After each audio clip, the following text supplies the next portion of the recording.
Mains के लिए और प्री के लिए, क्योंकि ये टॉपिक ख़त्म होने के बाद कुछ वन लाइनर क्वेश्चन आंसर्स को भी हमने दिया है, उसके माध्यम से आपके डाउट्स भी क्लियर हो जाएंगे और प्री की परीक्षा में आपको उपयोगी भी सिद्ध होगा। तो ये सिनॉप्सिस है कि धारा 96 में क्या दिया गया है, धारा 97 में क्या दिया गया है, धारा 98 में क्या दिया गया है, ऐसे करके हम सीधा धारा 96 पे आते हैं। तो धारा 96 में कहा गया है कि कोई भी बात अपराध नहीं है जो प्राइवेट तटरक्षा के अधिकार के प्रयोग में की जाती है। तो यह स्पष्ट कर दिया गया है कि कोई बात अपराध नहीं है जो प्राइवेट तटरक्षा के अधिकार के प्रयोग में की जाती है। ठीक है, सिंपल सी बात है, समझ में आ गई होगी। तो इसके मामले में सिकंदर सिंह का एक वाद है, सिकंदर सिंह बनाम बिहार राज्य 2010। इसको अगर आप नोट करना चाहते हो तो नोट कर सकते हैं। उसमें न्यायालय ने कहा कि यह प्रतिरक्षात्मक अधिकार है। प्राइवेट प्रतिरक्षा का अधिकार जो है वह प्रतिरक्षात्मक अधिकार है, ना तो यह आक्रमण का अधिकार है, ना प्रतिकार का। मतलब आप इसको अपने प्रतिरक्षा के लिए तो प्रयोग कर सकते हैं, किसी दूसरे व्यक्ति पर आक्रमण करने के लिए या अपने साथ किए हुए किसी काम का बदला लेने के लिए आप उसका प्रयोग नहीं कर सकते। मतलब अब यहाँ प्रतिकार का और प्रतिरक्षा का फ़र्क ये है कि प्रतिरक्षा at the time of the doing, at the time of the act, जब वो एक्ट आपके साथ घटित हो रहा है आप उसी टाइम इंस्टेंस आप उसमें रिएक्ट कर देते हैं और प्रतिरक्षा के अधिकार में आप वो कार्य कर देते हैं। लेकिन आपके साथ किसी ने कुछ कर दिया है, आपको समय मिल गया है, आपके पास लोक सेवक के पास जाने का, पुलिस के पास जाने का समय मिल गया है, तो आप फिर यहाँ ये नहीं कह सकते हैं कि आपके पास 2 दिन बाद आप उसको मार दिए। क्यों? क्योंकि उसने हमको मारा था, उससे हमने उसने हमको हमारे ऊपर गोली भी अगर चला दी थी तब भी हम प्राइवेट प्रतिरक्षा के अधिकार का प्रयोग करते हुए 2 दिन में उसके ऊपर 2 दिन बाद उसको फायर नहीं कर सकते हम उसके ऊपर। तो ये हमें समझना होगा। तो यह बात सिकंदर सिंह बनाम बिहार राज्य में कहा गया। तो प्राइवेट प्रतिरक्षा, एक बात और कही गई कि प्राइवेट प्रतिरक्षा का अधिकार केवल उसी व्यक्ति को उपलब्ध है जो एकाएक आसन्न खतरे को, जो स्वयं द्वारा सृजित न किया गया हो, टालने की आवश्यकता का सामना करता है। ठीक, तो किसे प्राप्त है ये?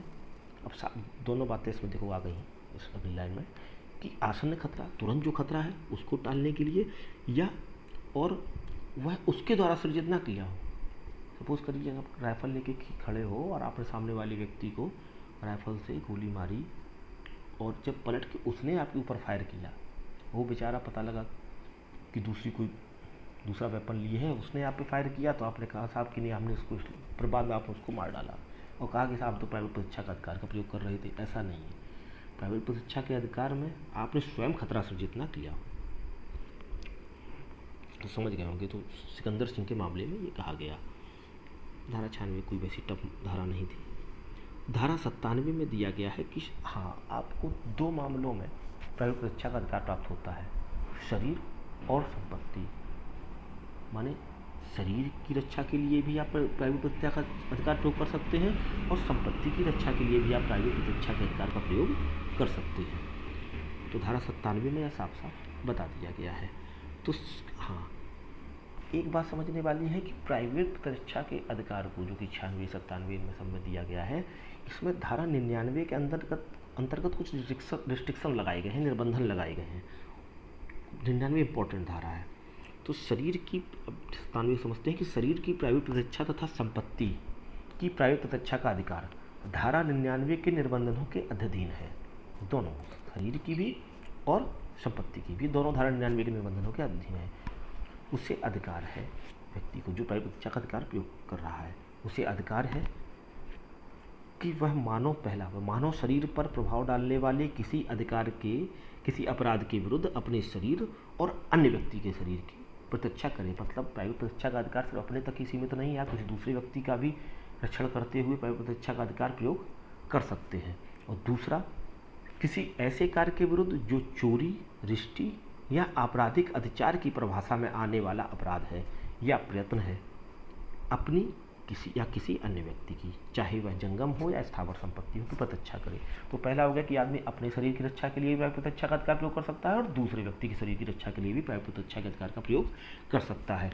और दूसरा है संपत्ति के लिए, तो किसी ऐसे कार्य के विरुद्ध चोरी, रिश्ती या आपराधिक अत्याचार की परिभाषा में आने वाले अपराध हैं या प्रयत्न हैं, अपनी या किसी अन्य व्यक्ति की, अपनी संपत्ति का भी और किसी दूसरे की संपत्ति का भी, चाहे संपत्ति मूवेबल हो या इमूवेबल हो, चाहे संपत्ति चल संपत्ति हो या चल संपत्ति हो, दोनों के बचाव में आप प्राइवेट प्रतिरक्षा के अधिकार का प्रयोग कर सकते हैं। तो 97 भी ऑलमोस्ट क्लियर हो गई होगी। अब आते हैं धारा 98 में, विकृत चित्त व्यक्ति के विरुद्ध। अब यह कुछ लोग ल्यूनेटिक होते हैं, पागल होते हैं, तो उनके कार्य के लिए आपको प्राइवेट प्रतिरक्षा का अधिकार का प्रयोग कर सकते हैं, नहीं कर सकते हैं, कि धारा 98 में दिया गया है। जबकि कोई कार्य जो अन्यथा कोई अपराध होता, उस कार्य को करने वाले व्यक्ति के पागलपन, बालकपन या मतदा के कारण, शराब पिए है उस कारण से, या उस व्यक्ति के किसी भ्रम के कारण अपराध नहीं है। जैसे जनरल एक्सेप्शन आप लोगों ने पढ़े होंगे, तो फिर तथ्य की भूल के कारण उसके लिए अपराध नहीं है, लेकिन आप उसमें प्राइवेट प्रतिरक्षा का अधिकार का प्रयोग कर सकते हैं। या कोई व्यक्ति पागलपन, वो पागल है, वो कार्य करके निकल जाएगा। कोई बच्चा है, 12 साल तक का कोई बच्चा है, वो तो कार्य करके निकल जाएगा, वो बच जाएगा, उसमें न्यायालय उसको छोड़ देगा, तो वो अपराध वहाँ पे नहीं है। लेकिन अब उसका अपराध ना होते हुए भी आपको प्राइवेट प्रतिरक्षा का अधिकार प्राप्त है, ये है। तो तब सामने वाला व्यक्ति उस कार्य के विरुद्ध प्राइवेट प्रतिरक्षा का वही अधिकार रखता है जो वह उस कार्य के अपराध होने की दशा में रखता। तो समझ में आ गया होगा आप लोगों को ये।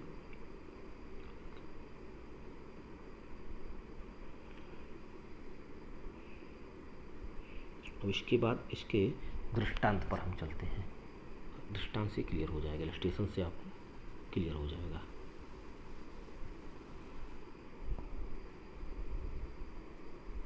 तो इलस्ट्रेशन है,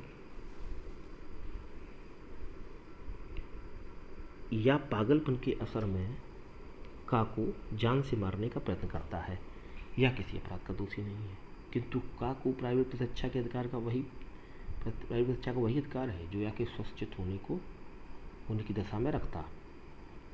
ठीक है।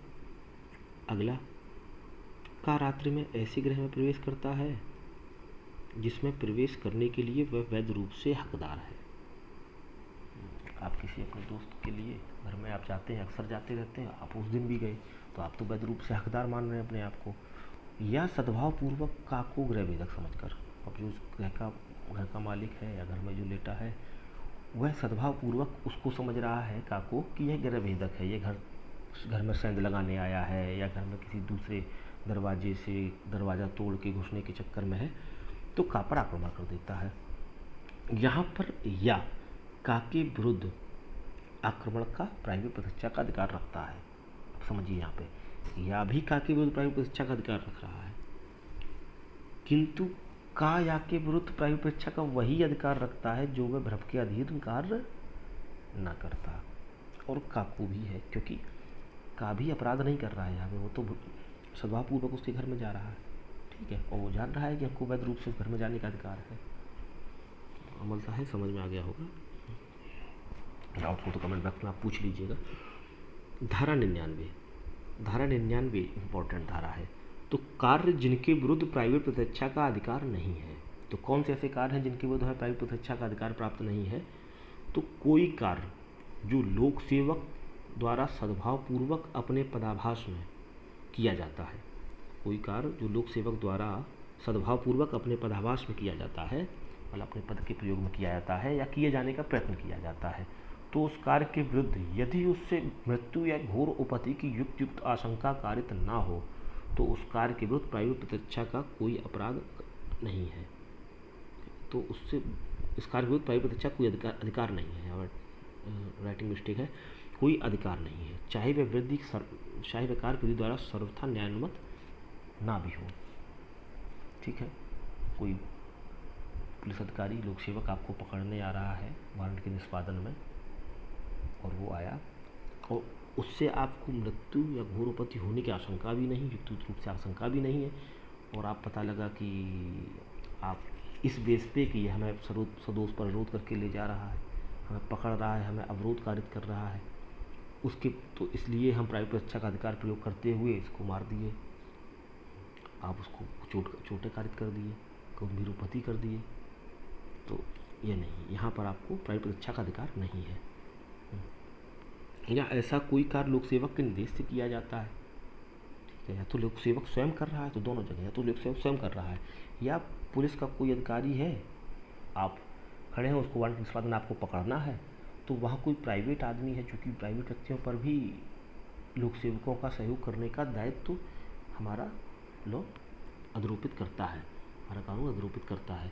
तो उसने कहीं प्राइवेट व्यक्ति को कह दिया कि भाई आप इसको गिरफ्तार करिए, पकड़ो पकड़ो पकड़ो बोल के गिरफ्तार करिए, वो आपको पकड़ने आया तो आप उसको भी पता लगा आप चोट कारित कर दी, तो भले ही वो लोक सेवक नहीं था, लेकिन वो किसके लोक सेवक के निर्देश से कार्य कर रहा था, तो आपको वहाँ भी प्राप्त प्रतिरक्षा का अधिकार नहीं है जब तक आपको उससे मृत्यु या घोरोपति की युक्तियुक्त आशंका ना हो।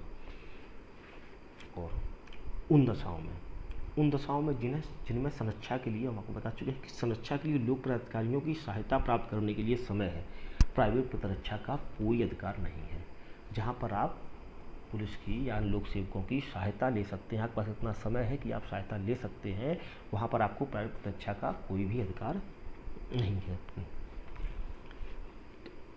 प्राइवेट प्रतिरक्षा के अधिकार का विस्तार, तो कहाँ तक विस्तार है इसका? तो प्राइवेट प्रतिरक्षा के अधिकार से कोई व्यक्ति किसी लोक सेवक के विरुद्ध तब तक वंचित नहीं होता, या जब तक कि वह कोई प्राइवेट प्रतिरक्षा के अधिकार से कोई व्यक्ति किसी लोक सेवक के विरुद्ध तब तक वंचित नहीं होता जब तक कि वह यह ना जानता हो या विश्वास करने का कारण ना हो कि वह लोक सेवक है। आपको पता ही नहीं है वह लोक सेवक है, या आपको पता ही नहीं है कि लोक सेवक के निर्देश से कार्य हो रहा है। आप सादा वर्दी में आए, वारंट निष्पादन करने लगे, आपको पकड़ के वो हथकड़ी लगा के आपको ले जाने लगे, आपको पता नहीं कि लोक सेवक है, जो आपको गाड़ी में बैठाने लगे किसी में, और पुलिस की जीप भी नहीं है। तो ऐसी स्थिति में आपको प्राइवेट प्रतिरक्षा का अधिकार है। ठीक है, तो 99 अच्छी धारा है कि निर्बंधन क्या है, किन स्थितियों में प्राइवेट प्रतिरक्षा का अधिकार